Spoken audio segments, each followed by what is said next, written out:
Hi viewers, welcome to our channel. ఈ రోజు మనతో జూమ్ లో అందుబాటులో ఉన్నారు వైఎస్ఆర్సీపీ రాష్ట్ర అధికార ప్రతినిధి కారుమూరి వెంకటరెడ్డి గారు. నమస్తే సార్. నమస్తే.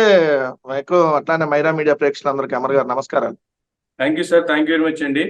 నిన్నటి నుంచి పింఛన్స్ కి సంబంధించి కష్టాలు కూడా, పెన్షన్ తీసుకోవడానికి వృద్ధుల్ని సచివాలయానికి తీసుకెళ్ళడం కావచ్చు, వాళ్ళు వస్తున్నటువంటి బాధలు కావచ్చు, అధికమైనటువంటి ఎండలకి వాళ్ళు నడవలేక, ఎండలు ఎక్కువసేపు ఉండలేక అక్కడక్కడ ఒకళ్ళిద్దరు ప్రాణాలు కోల్పోవడం కూడా కావచ్చు, ఇటువంటి పరిస్థితులు చూసాము.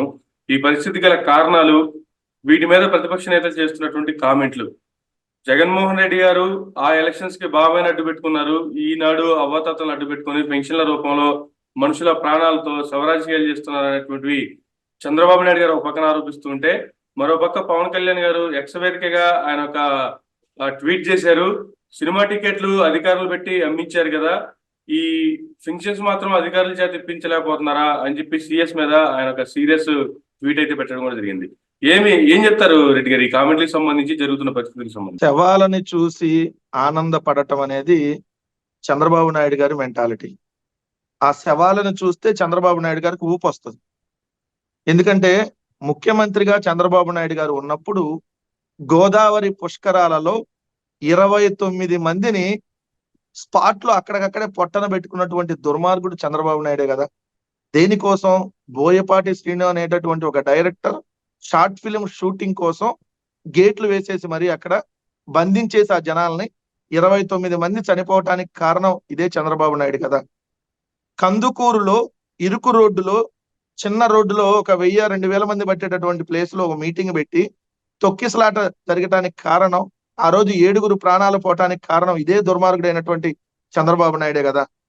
ఇదే గుంటూరులో చీరలు పంచుతాం అనేటటువంటి పేరుతో వాళ్ళందరికీ చీరలు పంచుతాం రమ్మని చెప్పి ఆశ పెట్టి 3 మహిళల్ని పొట్టన పెట్టుకుంది ఇదే చంద్రబాబు నాయుడే కదా. ఇలాంటి చెప్పుకుంటా పోతే కోకొల్లలు, అంటే శవం ఎక్కడ కనపడితే అక్కడ చంద్రబాబు నాయుడు గారికి ఊపు వస్తుంది అనమాట. దాన్ని అడ్డం పెట్టుకొని ఏదో ఒక విధంగా రాజకీయాలు చేయాలి. సో ఇది చంద్రబాబు నాయుడు గారి మెంటాలిటీ. ఇప్పుడు పెన్షన్లకు సంబంధించి అసలు ఎందుకు ఇటువంటి పరిస్థితి వచ్చింది? అంతకు ముందు లేనిది ఇప్పుడు ఎందుకు కొత్తగా ఇటువంటి పరిస్థితి వచ్చింది? జగన్మోహన్ రెడ్డి గారు అధికారంలోకి వచ్చింది మే 30, 2019. అధికారంలోకి వచ్చినటువంటి 2 నెలల్లో ఆగస్టు 15, 2019 వాలంటీర్లు అనేటటువంటి ఒక వ్యవస్థని ఆంధ్రప్రదేశ్ రాష్ట్రంలోకి తీసుకొని వచ్చి ఆ వాలంటీర్ల వ్యవస్థ ద్వారా ప్రభుత్వ సేవల్ని డోర్ డెలివరీ చేయటం, నేరుగా ప్రజలకి ఆ ప్రభుత్వ సంక్షేమ పథకాలని అందించేటటువంటి కార్యక్రమాన్ని సచివాలయ వ్యవస్థకి అనుసంధానంగా వాలంటీర్ల వ్యవస్థని తో అటాచ్మెంట్ చేసి ప్రతి నెల 1వ తారీఖున అవ్వలు, తాతలు, వికలాంగులు, వితంతువులు వాళ్ళందరికీ పెన్షన్లు ఇచ్చేటటువంటి కార్యక్రమానికి శ్రీకారం చుట్టి 56 నెలలుగా ఆ కార్యక్రమం ఎండనక, వాననక, వరదలు వచ్చిన, కరోనా లాంటి క్లిష్ట సమయాల్లో కూడా ఆ ఇంట్లో ఉన్నటువంటి కుటుంబ సభ్యుల ఇంట్లో ఉన్నటువంటి వాళ్ళని ముట్టుకోవడానికి సందేహించేటటువంటి పరిస్థితుల్లో కూడా వాలంటీర్లు వెళ్ళి వాళ్ళకి సేవలు అందించి 1వ తారీఖు కోడి కూసేటటువంటి సమయానికి పెన్షన్లు అందిస్తున్నటువంటి సిస్టమ్ కి ఎందుకు ఇప్పుడు బ్రేక్ పడింది? ఈ బ్రేక్ పట్టడానికి కారణమైనటువంటి దుర్మార్గులు ఎవరు అనేది ఈ రోజు ప్రజలకు కూడా పూర్తిగా తెలియాల్సినటువంటి అవసరం ఉంది. ఎవరు ఈ కార్యక్రమాన్ని అడ్డుకున్నారు? అసలు ఈ వాలంటీర్ల వ్యవస్థని వద్దు అని చెప్పి మొట్టమొదటి నుంచి ఏదైతే న్యాయస్థానాల దాకా వెళ్ళి ఫైట్ చేస్తుంది ఎవరు?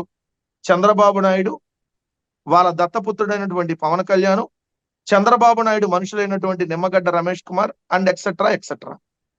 సో వీళ్ళల్లో నిమ్మగడ్డ రమేష్ కుమార్ అనే మాజీ ఎన్నికల కమిషనర్, అత్యంత వివాదాస్పదమైనటువంటి ఎన్నికల కమిషనర్, ఒక రాజకీయ పార్టీకి తొత్తుగా ఒక బ్రోకర్ గా వ్యవహరించినటువంటి ఆ నిమ్మగడ్డ రమేష్ కుమార్ అనే తెలుగుదేశం పార్టీ బ్రోకర్ న్యాయస్థానాలకు వెళ్ళి న్యాయస్థానాల డైరెక్షన్ లో ఎలక్షన్ కమిషన్ కి చెప్పించి ఎలక్షన్ కమిషన్ ఈ వాలంటీర్ని పెన్షన్లు పెంచొద్దు, పెన్షన్లని పంపిణీ చేయొద్దు అని చెప్పి చేయించేదాకా తీసుకెళ్ళింది ఈ నిమ్మగడ్డ రమేష్ కుమార్ అనే ఒక బ్రోకర్, చంద్రబాబు నాయుడు తరపున బ్రోకరేజం చేసే బ్రోకర్.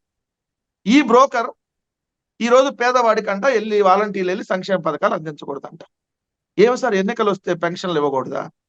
ఏమి సార్ ఎన్నికలు వస్తే సంక్షేమ పథకాలు అందకూడదా? ఎన్నికల వల్ల పేదవాడు చనిపోవాలా?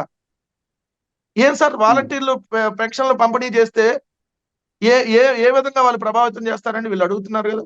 మరి 56 నెలలుగా ప్రభావితం చేయాలి, 1-2 నెలల్లో ప్రభావితం చేస్తారా? ఈ వాలంటీర్ల వ్యవస్థ అంటే మోడీ గారి కంటే, చంద్రబాబు నాయుడు, పవన్ కళ్యాణ్ చెప్పిన మాటల కంటే అత్యంత ప్రభావితమైనటువంటి వ్యవస్థ. అంటే వీళ్ళు చెప్పేస్తే ఓట్లేస్తారా? అంటే వాళ్ళు అక్కడే వాళ్ళ అభద్రతా భావం అనేది క్లియర్ గా కనపడతా ఉంది. రెండో అంశం వచ్చేటప్పటికి వాలంటీర్లు ఈ విధుల్లో పాల్గొనకూడదని చెప్పి వాళ్ళ మొబైల్స్ కూడా మొత్తం హ్యాండ్ ఓవర్ చేసేసుకున్నారు. సో ఇప్పుడు పెన్షన్ల పంపిణీ జరగాలి. అంతకుముందు ఇంటికి వచ్చి వాలంటీర్ ఇచ్చారు. ఇప్పుడు 1వ తారీఖు వచ్చింది వాలంటీర్ రాలా, 2వ తారీఖు వచ్చింది వాలంటీర్ రాలా. మరి వచ్చేస్తారు కదా పేదవాళ్ళు, మరి వచ్చి ఏమైంది మా పెన్షన్ వాలంటీర్ రాలేదని వాలంటీర్ ఇంటికి వెళ్ళి అడుగుతున్నారు.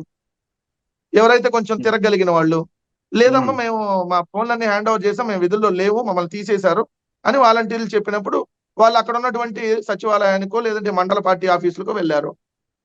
వాళ్ళు మీరు వచ్చి సచివాలయానికి వచ్చి తీసుకోవాలని చెప్పారు. మరి సచివాలయానికి వచ్చి తీసుకోమన్నప్పుడు వాళ్ళందరూ అవ్వలు తాతలు, ఎవరైతే వికలాంగులు, నడవలేనటువంటి పరిస్థితిలో ఉన్నటువంటి వాళ్ళందరూ ఎలా సచివాలయానికి వచ్చి తీసుకుంటారు? నిన్న ఆ సచివాలయం మీకు తెలుసు ఉదయం 10 గంటలకు ఎంత ఎండ ఉంటుందో. మనలాగా యంగ్ గా ఉండేటటువంటి వాళ్ళే ఈ రోజు బయట ఎండల్లో తిరగలేనటువంటి పరిస్థితి, ఒక్క 10 నిమిషాలు ఎండలో నిలబడలేనటువంటి పరిస్థితి, ఇంట్లోనే ఏసీ లేకపోతే ఉండలేనటువంటి పరిస్థితి. ప్రత్యక్ష ఉదాహరణ కూడా. మరి చూశారు కదా, ఇలాంటి పరిస్థితుల్లో 60 సంవత్సరాల పైబడినటువంటి వృద్ధులు మరి ఆ ఎండలో నడుచుకొని 1 కిలోమీటర్, 2 కిలోమీటర్లు, 3 కిలోమీటర్లు, కొన్ని చోట్ల 7 కిలోమీటర్లు, ఎక్కడైతే ఎస్టీ కాన్స్టిట్యున్సీలో అయితే దాదాపు 10 కిలోమీటర్లు ఎక్కడో సచివాలయం ఉండదు. ఎందుకంటే వాళ్ళ 2000 జనాభా అంటే అక్కడ ఒక 50 మంది, అక్కడ ఒక 50 మంది, ఎక్కడో దూరంగా ఉంటారు. ఇలాంటి ఇదాల్లో ఆ రోజు వచ్చి అక్కడ అందలేదనో లేదంటే తీసుకోనో ఇంటికి వెళ్ళి ఆ వడదెబ్బ తగిలి 20 మంది ఈరోజు చనిపోయారు సార్. 20 మంది. ఎవరు సార్ దీనికి బాధ్యులు? ఇదే వాలంటీర్లు కరోనా లాంటి సమయంలో కొన్ని వేల ప్రాణాలు కాపాడగలిగారు. కానీ ఆ వాలంటీర్లు ఒక్కరోజు ఈ రోజు లేకపోతే ఒక్క రోజులో అవ్వలు తాతలు వికలాంగులు మొత్తం 20 మంది చనిపోయినటువంటి పరిస్థితి. అది సార్ వాలంటీర్లు ఉన్నప్పుడు లేనప్పుడు డిఫరెన్స్. కరోనా లాంటి సమయంలో వేల ప్రాణాలను కాపాడాలి వాలంటీర్లు. ఒక్కరోజు ఈ రోజు లేకపోతే ఒక్కరోజు ఎండ దెబ్బకి ముసలి వాళ్ళు ప్రాణాలు కోల్పోయేటటువంటి పరిస్థితి వచ్చిందనంటే ఈ పాపం చంద్రబాబు నాయుడు కాదా? ఎంతమంది ముసలాల ప్రాణాలను పొట్టన పెట్టుకుంటావు, వాళ్ళ ఉసురు తగిలి నువ్వు పోవా చంద్రబాబు నాయుడు? రాజకీయాల కోసం ఎంతగా దిగజారిపోతావు? నీ వయసు 74 ఏళ్ళు. ఎన్ని రోజులు ఉంటావు, ఎన్ని సంవత్సరాలు ఉంటావు తెలియని పరిస్థితుల్లో ఇంకా రాజకీయాలు అవసరమా? 14 ఏళ్ళు ముఖ్యమంత్రిగా చేసావు, ప్రజల ప్రాణాలని పనంగా పెట్టావు, ఇంకా ఇంకా ప్రజల ప్రాణాలతో చెలగాటాలాడతావా? ఇంకొక ఆయన అంటుతాడు, ఆయన ఎవరు? Cinema hero. ఏం పెట్టాడండి? సినిమా టికెట్ల దగ్గర జనాలను పెట్టారు, ఎంప్లాయీస్ ని, ఇప్పుడు ఎందుకు బెటర్ అని అడుగుతాడా? ఎన్ని సినిమా థియేటర్లు ఉంటాయి? 66 లక్షల మంది సినిమా థియేటర్లు ఉన్నాయా? పెన్షన్లు ఇచ్చేవాళ్ళు 66 లక్షల మంది పెన్షన్లు తీసుకునేవాళ్ళు. నీ సినిమా థియేటర్లు ఎన్ని ఉంటాయి? ఒక 1000 ఉంటాయా? ఒక్కో దగ్గర ఒక అధికారిని పెడితే 1000 అధికారులు పోతారు. మినిమం బేసిక్ సెన్స్ ఉందా? బేసిక్ సెన్స్ ఉండి మాట్లాడుతున్నాడా పవన్ కళ్యాణ్? లేదంటే ఏమన్నా మత్తులో మాట్లాడుతున్నాడా? ఇక్కడ 1,30,000 సచివాలయ ఉద్యోగస్తులు కూడా జగన్మోహన్ రెడ్డి గారు వచ్చిన తర్వాత వచ్చినటువంటి ఉద్యోగస్తులే. పెన్షన్ ఇస్తుంది కూడా వాళ్ళే. ఈ రోజు చంద్రబాబు నాయుడు గారి ప్రభుత్వంలో తీసుకున్న ఉద్యోగులు వాళ్ళు కాదు, వాళ్ళ పెన్షన్ ఇస్తుంది. జగన్మోహన్ రెడ్డి గారి ప్రభుత్వంలో తీసుకొని వచ్చినటువంటి 2 అద్భుతమైనటువంటి వ్యవస్థలు, మహాత్మా గాంధీ గారు కళ్ళగన్నటువంటి 2 గొప్ప వ్యవస్థలు, గ్రామ స్వరాజ్యాన్ని సాకారం చేసినటువంటి 2 గొప్ప వ్యవస్థలు. ఇదే ప్రధానమంత్రి మోడీ గారు సెప్టెంబర్ 23, 2020 సంవత్సరంలో కొనియాడినటువంటి వ్యవస్థలు. కరోనా లాంటి సమయంలో ఒకటి వాలంటీర్ వ్యవస్థ, ఒకటి సచివాలయ వ్యవస్థ, 2 అద్భుతంగా పనిచేస్తున్నాయి. మిగిలిన రాష్ట్రాలు కూడా వీలైతే వీటిని పెట్టుకోండి వ్యవస్థల్ని అని చెప్పినటువంటి గొప్ప వ్యవస్థలో ఈరోజు అదే వాలంటీర్లని మీరు విధుల నుంచి తప్పిస్తే ఆ వాలంటీర్ల చేత ఏమి ఈ 2-3 నెలలు పనులు చేయించొద్దు అని అంటే ఆ సచివాలయ వ్యవస్థ, ఆ జగన్మోహన్ రెడ్డి గారు తీసుకొచ్చిన సచివాలయ వ్యవస్థ ద్వారానే పని జరుగుతా ఉంది స్టిల్ కూడా. అంటే ఇప్పుడు సచివాలయ వ్యవస్థను కూడా రేపొద్దున చేయొద్దంటారా ఎన్నికలకి? రేపొద్దున అన్నా అంటారు ఈ దుర్మార్గులు. ఎందుకంటే ఇప్పుడు పెన్షన్లు అందిస్తున్నది వాలంటీర్లు, సచివాలయ వ్యవస్థ. ఒక వ్యవస్థను ఆపేశారు, ఇంకోటి సచివాలయ వ్యవస్థ ద్వారా జరుగుతుంది, దాన్ని కూడా రేపొద్దున ఆపమంటారేమో కదా. అంటే ఇంత దుర్మార్గమా చంద్రబాబు నాయుడు, పవన్ కళ్యాణ్? ఏం నీ వయసు కలిగిన వాళ్ళే కదా చంద్రబాబు నాయుడు ఈరోజు పెన్షన్లు తీసుకునే వాళ్ళంటే? పవన్ కళ్యాణ్ గారు మీ తల్లిదండ్రుల వయసు కలిగిన వాళ్ళే కదా ఈరోజు పెన్షన్లు తీసుకునేవాళ్ళు? మీ తల్లిదండ్రులు లేదంటే మీ వయసు కలిగిన వాళ్ళ మీద ఎందుకు మీకు కక్ష అని అడుగుతా ఉన్నా. దయచేసి ఆంధ్రప్రదేశ్ రాష్ట్ర ప్రజలారా గమనించమని చెప్తా ఉన్నా. ఎందుకంటే చంద్రబాబు నాయుడు అనేటటువంటి ఒక దుర్మార్గమైనటువంటి మనస్తత్వం కలిగినటువంటి వ్యక్తి ఈరోజు వాలంటీర్ల వ్యవస్థ లేదు, ఉండకూడదు, తీసేయాలి, వాళ్ళు దుర్మార్గులు, ఈ వ్యవస్థను రద్దు చేస్తానంటున్నాడు. దయచేసి అటువంటి వ్యక్తికి బుద్ధి చెప్పాల్సినటువంటి అవసరం ఓట్ల రూపంలో ఉన్నది. రేపు మే 13వ తారీఖున జరిగేటటువంటి ఎన్నికల యుద్ధంలో మీకు 2 ఓట్లు ఉంటాయి. ఒకటి అసెంబ్లీకి జరిగేటటువంటివి, ఒకటి పార్లమెంట్కి జరిగేటటువంటిది. జగన్మోహన్ రెడ్డి గారు మీకోసం వాలంటీర్ల వ్యవస్థ, సచివాలయ వ్యవస్థ, రైతు భరోసా కేంద్రాలు, హెల్త్ క్లినిక్లు, ఈ రోజు నాడు నేడులో భాగంగా స్కూళ్ళు, కాలేజీలు, ఇదే విధంగా పోర్టులు, ఫిషింగ్ హార్బర్లు, ఫిష్ ల్యాండ్ సెంటర్లు, అదే విధంగా మీ గ్రామీణ మీకు డైరెక్ట్ గా అకౌంట్ లో డబ్బులు వేయటం, ఒక్క రూపాయి అవినీతి లేకుండా మీకు ఒక స్వచ్ఛమైనటువంటి ఒక పరిపాలన అందించారు. కాబట్టి ఈ పరిపాలన మీకు నచ్చితే, ఈ పరిపాలన మళ్ళీ మీరు కొనసాగాలని కోరుకుంటే, జగన్మోహన్ రెడ్డి గారు 130 సార్లు మీకోసం బటన్ నొక్కి ఒక్క రూపాయి అవినీతి లేకుండా మీకు నేరుగా డబ్బులు అందించున్నారు. ఒక పక్క అభివృద్ధి, ఒక పక్క సంక్షేమం ప్యారలాల్ గా చేసుకుంటా వెళ్ళారు. ఇవన్నీ మళ్ళీ మీకు కొనసాగాలంటే మీరు 2 సార్లు బటన్ నొక్కాలి. అది ఒక ఈవీఎంలో ఫ్యాన్ గుర్తుపై ఎమ్మెల్యే అభ్యర్థికి, ఇంకొక ఈవీఎంలో ఫ్యాన్ గుర్తుపై ఎంపీ అభ్యర్థికి ఓటు వేసి వైఎస్ఆర్ కాంగ్రెస్ పార్టీని గెలిపిస్తే మళ్ళీ వాలంటీర్లు జూన్ 5వ తారీఖు నుంచే మళ్ళీ మీకు అందుబాటులోకి తీసుకొని వస్తాం. జూన్ 4తో ఎలక్షన్ కూడా అయిపోయిన ఇమీడియట్ గా మళ్ళీ మీకు అందుబాటులోకి తీసుకొని వస్తాం. వాలంటీర్లు ఇప్పుడు ఏ విధంగా మీకోసం సేవలు అందించారో అదే సేవల్ని మళ్ళీ కొనసాగిస్తాం. వైఎస్ఆర్ కాంగ్రెస్ పార్టీ మళ్ళీ అధికారంలోకి వస్తేనే ఆ సేవలు కొనసాగుతాయి. లేదంటే ఈ వ్యవస్థలన్నీ కుప్పకూలిపోతాయి. పిల్లల చదువులు ఆగిపోతాయి, హాస్పిటల్లో ఆగిపోతాయి, ఆరోగ్యశ్రీ సేవలు ఆగిపోతాయి. అదే విధంగా వాలంటీర్లు ఉండరు. చంద్రబాబు నాయుడు అనేటటువంటి దుర్మార్గ వ్యక్తి మళ్ళీ జన్మభూమి కమిటీలను తీసుకొని వచ్చి లంచాల వ్యవస్థలను తీసుకొని వస్తాడు. తస్మాత్ జాగ్రత్త. దయచేసి ఆలోచించి ఓటు వేయమని చెప్పి ఆంధ్రప్రదేశ్ రాష్ట్ర ప్రజానికాన్ని ఒక సామాన్య పౌరుడిగా కోరుతూ ఉన్నా. అయితే ఎలక్షన్ల క్యాంపెయిన్ కూడా హడావడిగా నడుస్తున్నటువంటి కార్యక్రమంలో ఈ రీసెంట్ గా జగన్మోహన్ రెడ్డి గారు కూడా కొన్ని కామెంట్ చేశారు. జగన్ అనే ఒక వ్యక్తిని ఎదుర్కోవడానికి, జగన్ అనే ఒక వ్యక్తిని ఓడించాలి అనేటువంటి దుర్బుద్ధితో అందరూ ఏకమై, దాదాపుగా 10 మంది అన్ని పార్టీలు కలిసి కూడా ఏకమై, అవి చాలక నా ఇద్దరు చెల్లెళ్ళని కూడా తీసుకొచ్చుకున్నారు అనేటువంటి కామెంట్ కూడా ఆయన రీసెంట్ గా చేశారు. ఏం సార్ అసలు ఈ కామెంట్లు ఎలా చూడాలి? ఒక్క వ్యక్తిని ఓడించడానికి ఇంతమంది కలిసికట్టుగా రావాల్సిన అవసరం వచ్చిందంటారు? సార్, జగన్మోహన్ రెడ్డి అనేటటువంటి ఒక వ్యక్తి అత్యంత ప్రజాదరణ కలిగినటువంటి వ్యక్తి అనేది అనేక సందర్భాల్లో మనకు ప్రూవ్ అయింది. ఎందుకంటే మీరు చూసుంటారు, 2009వ సంవత్సరంలో సెప్టెంబర్ 2వ తారీఖున రాజశేఖర రెడ్డి గారు మరణించిన తర్వాత జగన్మోహన్ రెడ్డి గారు ఏదైతే ఓదార్పు యాత్ర అనేది స్టార్ట్ చేసినటువంటి సందర్భంలో ఆ రోజు ఒక ఎంపీగానే జగన్మోహన్ రెడ్డి గారు ఉన్నారు, కడప ఎంపీగా. కానీ జగన్మోహన్ రెడ్డి గారు ప్రజల్లోకి వెళ్తే లక్షలాది మంది ప్రజలు ఆయనకి నీరాజనం పట్టినటువంటిది మనం చూసాం. ఆ నీరాజనం పడుతున్నారు. జగన్మోహన్ రెడ్డి గారిని జనం తన హక్కున చేర్చుకుంటున్నారు. ఈయన ఒక సినిమా హీరో కూడా కాదు, ఈయన ఎందుకు ఇంతమంది జనం జగన్మోహన్ రెడ్డి గారికి వస్తున్నారు అనేది కాంగ్రెస్ పార్టీ ఆలోచన చేసి జగన్మోహన్ రెడ్డి గారిని ఓదార్పు యాత్ర చేయొద్దని చెప్పి ఆపేయమన్నటువంటి తరుణం. అప్పుడు కేంద్రంలో ఉన్న కాంగ్రెస్ పార్టీతో, ఇక్కడ రాష్ట్రంలో ఉన్నటువంటి కాంగ్రెస్ పార్టీతో, రాష్ట్రంలో కాంగ్రెస్ పార్టీకి కొమ్ము కాస్తున్నటువంటి తెలుగుదేశం పార్టీతో ఒకేసారి జగన్మోహన్ రెడ్డి గారు ఎదుర్కొంటే జగన్మోహన్ రెడ్డి గారు 16 నెలలు జైలుకు పంపారు. మేము ఏ రాజకీయ పార్టీతో పొత్తులు పెట్టుకోవాలి, మాకు అన్ని రాజకీయ పార్టీలు వ్యతిరేకమే.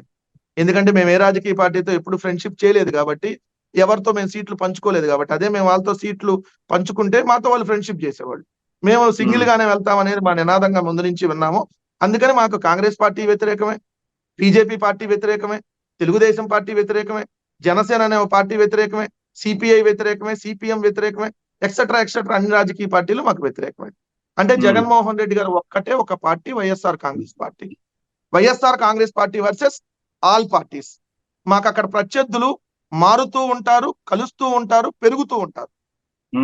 Jagan versus Sonia Gandhi, Jagan versus Kiran Kumar Reddy, Jagan versus Chandrababu Naidu, Jagan versus Pawan Kalyan, Jagan versus మందాగ రఘురామకృష్ణరాజు, జగన్ వర్సెస్ కమ్యూనిస్టులు, జగన్ వర్సెస్ బీజేపీ. అలా జగన్ వర్సెస్ ఈ రోజు BJP, Telugu Desam, Janasena, Congress, Jagan versus all political parties. అంటే జగన్మోహన్ రెడ్డి గారు ఒక్కడే ఒకళ్ళు, మిగిలిన రాజకీయ పార్టీలన్నీ అవతల వైపు. కానీ జగన్మోహన్ రెడ్డి గారు ఒంటరి కాదు. జగన్మోహన్ రెడ్డి గారు ఒక్కటే రాజకీయ పార్టీ, బట్ ఒంటరి మాత్రం కాదు. కోట్లాది మంది ప్రజానికం ఉన్నారు, లక్షలాది మంది కార్యకర్తలు ఉన్నారు. మాకు మీడియా ఛానల్స్ అండగా ఉండకపోవచ్చు, మాకు కొంతమంది బ్రోకర్లు ఎవరైతే అటు ఇటు మీడియేటర్ చేసే వాళ్ళు ఉండకపోవచ్చు, కొన్ని రాజకీయ పార్టీలన్నీ కలిపి గుంపుగా అవతల రావచ్చు. కానీ జగన్మోహన్ రెడ్డి గారు విలువలు విశ్వసనీయతతో కూడిన రాజకీయాలు చేస్తారు.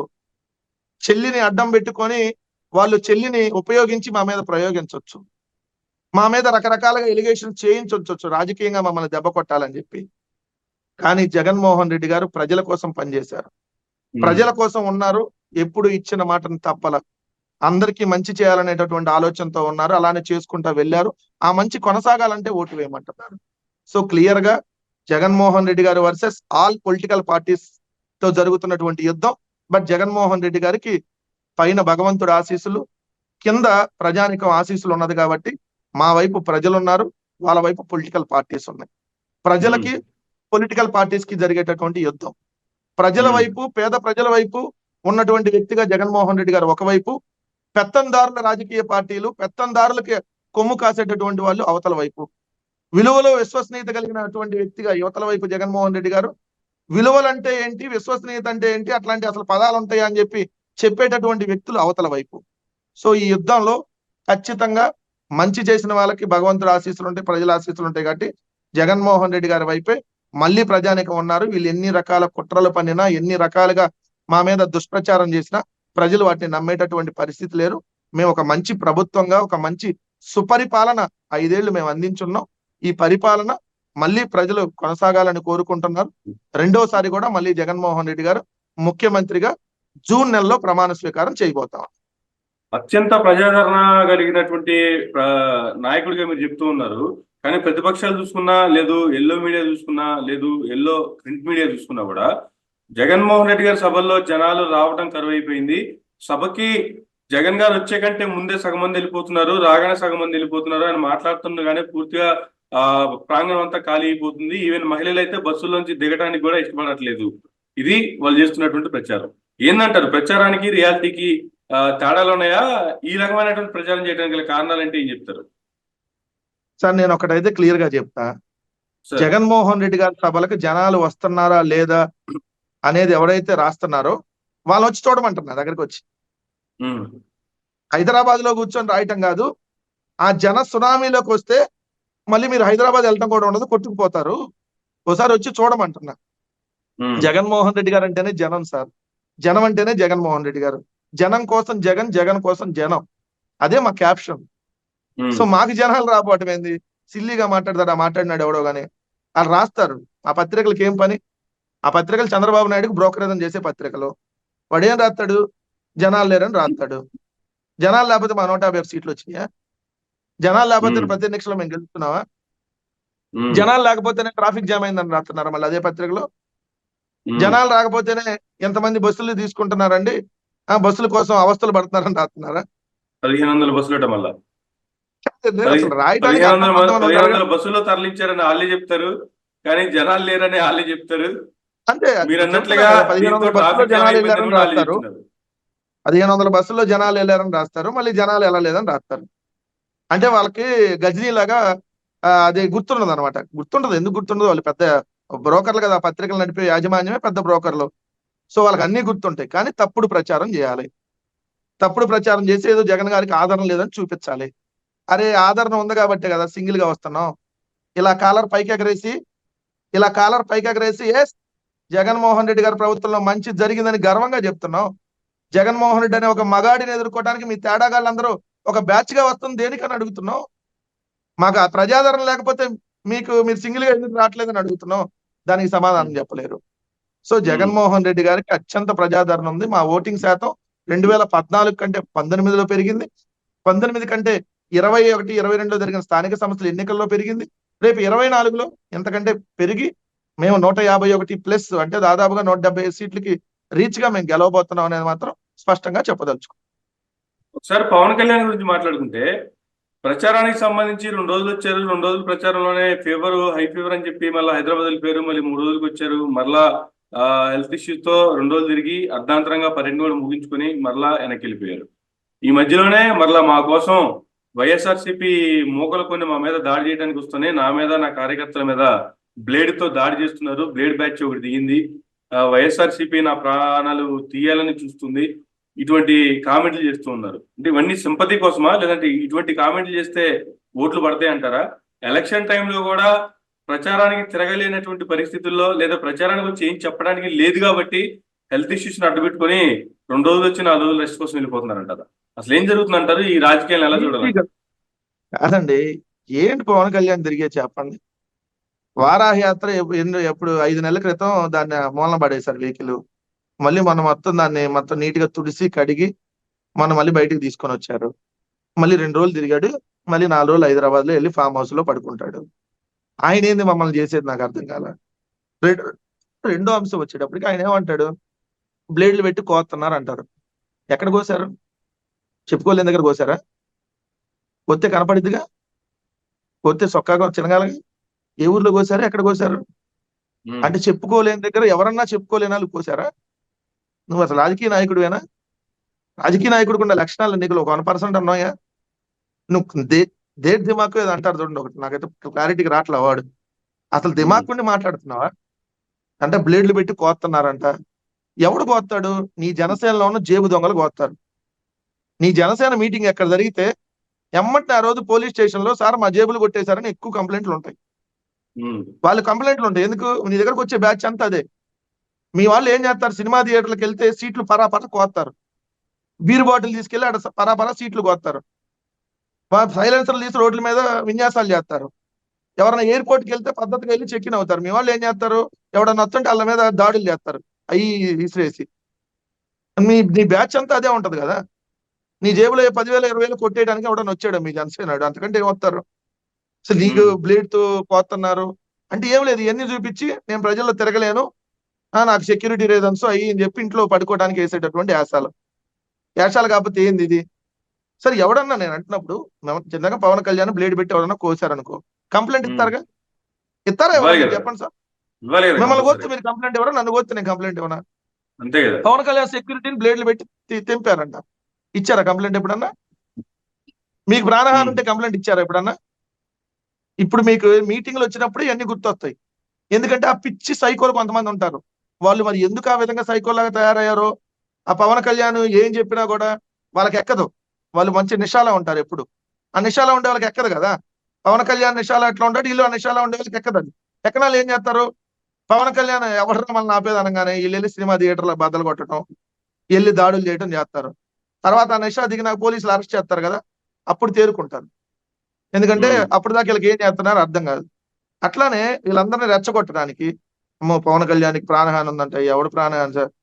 నాకు తెలిసి మొదటి భార్య నుంచి లేదు, డైవర్స్ అయిపోయినాయి. రెండో భార్య నుంచి కూడా లేదు, డైవర్స్ అయిపోయినట్టున్నాయి. మూడో భార్యతో ఉన్నారు, కాపురం చేస్తున్నారు. మరి ఇంకెవరితో ప్రాణహాని ఉంటుంది? నాకు తెలిసి ఇంకెవరైనా నువ్వు మోసం చేసిన మహిళలతో ఏమైనా ప్రాణహాని ఉంటుందేమో.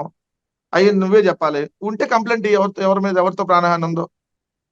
ఆంధ్రప్రదేశ్ రాష్ట్ర ప్రజలతో అయితే నాకు తెలిసేం ప్రాణహాని ఉండదు. ఎందుకంటే ఈ 0 సీట్లు వచ్చినట్టు గురించి ప్రాణహాని ఏంది? ఏమైనా ముఖ్యమంత్రి ఏమైనా మంత్రులుగా చేశాడా ప్రాణహాని ఉండటానికి? కానీ పవన్ కళ్యాణ్ చూసి వైఎస్ఆర్సీపీ భయపడుతుంది. పవన్ కళ్యాణ్ పిఠాపురంలో 1,00,000 ఓట్ల మెజార్టీతో గెలవబోతున్నాడు. పవన్ కళ్యాణ్ ఏ విధంగా అయినా సరే ఓడించాలనేటువంటి ఉద్దేశంతో వైఎస్ఆర్సీపీలో నుంచి కొంతమంది వాళ్ళ కార్యకర్తలు కావచ్చు, వాళ్ళ సింపతిదారులు కావచ్చు, వాళ్ళు చేస్తున్నటువంటి పరిస్థితి ఇది అనేటువంటిది ఆయన ప్రజలను ఉద్దేశించో లేదంటే వేరే వాళ్ళని ఉద్దేశించో కాదు కదా, వైసీపీని ఉద్దేశించి మాట్లాడుతున్నారు ఆయన. నేను పిఠాపురంలో ఊరు పేరు చెబుతా, ఏ మండలంలో ఉందో చెప్పానండి. పిఠాపురంలో ఊరి పేరు చెబుతా, అది ఏ మండలంలో ఉందో పవన్ కళ్యాణ్ చెప్పానండి. ఏంది ఇంకా ఆయన అసలు 1,00,000 ఓట్లు పడాలి కదా. 1,00,000 ఓట్లు మెజార్టీ కాదు, 2,30,000 ఓట్లు ఉన్నాయి. దాంట్లో ఎవరికి మెజార్టీ ఓట్లు వస్తే వాళ్ళు గెలుస్తారు. అది 1 ఓటుతోనో 10 ఓట్లతోనో 20 ఓట్లతోనో అని కాదు. మెజారిటీ ఎవరికి వస్తే వాళ్ళు గెలుస్తారు. అసలు మినిమం మాట్లాడేటప్పుడు అర్థం ఉండాలి కదా. నేను ఒక ఊరి పేరు చెబుతాను సార్, పవన్ కళ్యాణ్ టక్కన అది ఏ మండలంలో ఉంది చెప్పానండి. ఆయన పోటీ చేస్తున్నాడు కదా కాన్స్టిట్యున్సీ నుంచి. ఇంకేందండి ఆయన చెప్పేది? ఆయన ఏంది పిఠాపురం అసలు ఆయనకి తెలుసా? సరిహద్దులు తెలుసా? పిఠాపురం నా స్వస్థలం, నేను ఇక్కడే ఉంటాను, నాకు ప్రేమ వచ్చినా బాధ వచ్చినా మీతోనే పంచుకుంటానని చెప్తున్నాడు కదా పిఠాపురం ప్రజలకి. భీమవరంలో కూడా అంతే చెప్పాడు, గాజువాకలో కూడా అంతే చెప్పాడు. ఎప్పుడు వెళ్ళాడు? గాజువాక ఓడిపోయినాక వెళ్ళాడా? రేపు పొద్దున పిఠాపురంలో ఓడిపోయినా కూడా పట్టించుకోడు. ఆయన కలవాలంటే ఆడికెళ్ళి కలవాలి, ఫామ్ హౌస్కి వెళ్ళి కలవాలి. హైదరాబాద్ లో ఆయన అడ్రస్, ఆయన ల్యాండ్ మార్క్ హైదరాబాద్. పిఠాపురం సరిహద్దులు తెలుసా? అసలు పిఠాపురానికి బోర్డర్లు ఏ ఊర్లో వస్తాయో తెలుసా? పిఠాపురం పక్కనే ఆనుకుని ఏ కాన్స్టిట్యున్సీలో వస్తాయో తెలుసా పవన్ కళ్యాణ్కి? పిఠాపురంలో ఊరు చెబితే అది ఏ మండలంలో ఉందో చెప్పగలరా? ఏందండి పవన్ కళ్యాణ్ చేసేది పిఠాపురం? నాకు అర్థం కాల. వంగగీత లోకల్ 40 ఏళ్ల నుంచి రాజకీయాల్లో ఉన్నటువంటి ఒక కాపు ఆడబిడ్డ, ఒక కాపు ఆడపడుచు, ఒక ఎమ్మెల్యేగా పిఠాపురానికి సేవలు అందించినటువంటి వ్యక్తి, కాకినాడ ఎంపీగా సేవలు అందించినటువంటి వ్యక్తి. సో వెల్ ఎడ్యుకేటెడ్, ఇంటర్మీడియట్ 3 సబ్జెక్టులు చదివిన ఆమె కాదు. సో ఆమెకి ప్రతి ఒక్క గడప తెలుసు, ప్రతి ఒక్క ఊర్లో ఏంటో తెలుసు, ప్రతి ఒక్క ఊర్లో సమస్యలను ఏ విధంగా పరిష్కరించిందో తెలుసు, ఇంకేదైనా సమస్యలు వస్తే వాటిని ఏ విధంగా సాల్వ్ చేయాలో తెలుసు. వంగగీత పక్కా local sir, Pawan Kalyan non local. Vanga Geetha educated, Pawan Kalyan uneducated. Vanga Geetha నిరంతరం ప్రజల్లో ఉండేటటువంటి వ్యక్తి, పవన్ కళ్యాణ్ హైదరాబాద్ లో ఫామ్ హౌస్ లో ఉండేటటువంటి వ్యక్తి. మొత్తం పిఠాపురం నియోజకవర్గానికి సంబంధించిన ప్రతి ఒక్క సమస్య తెలిసినటువంటి వ్యక్తి వంగగీత గారు. పిఠాపురం బోర్డర్లు కూడా తెలియనటువంటి వ్యక్తి పవన్ కళ్యాణ్. ఏందండి ఆయన వచ్చి పిఠాపురంలో చేసేది? రేపొద్దున ఓడిపోయినాక శాశ్వతంగా రాజకీయాలను తప్పుకొని ఇక్కడ ఉన్న ఆఫీసులను కూడా ఆల్రెడీ టూలెట్లు పెట్టుకునేటటువంటి పరిస్థితి ఏర్పడింది. సో అది రేపొద్దున రేపొద్దున జూన్ 4వ తారీఖు తర్వాత అది మనం చూడబోతాం. Thank you sir, thank you very much అండి. ఇదండి వెంకటరెడ్డి గారితో ఈనాటి ఇంటర్వ్యూ. మరొక ఇంటర్వ్యూలో మళ్ళీ కలుద్దాం. చూస్తున్నానండి మెరా మీడియా.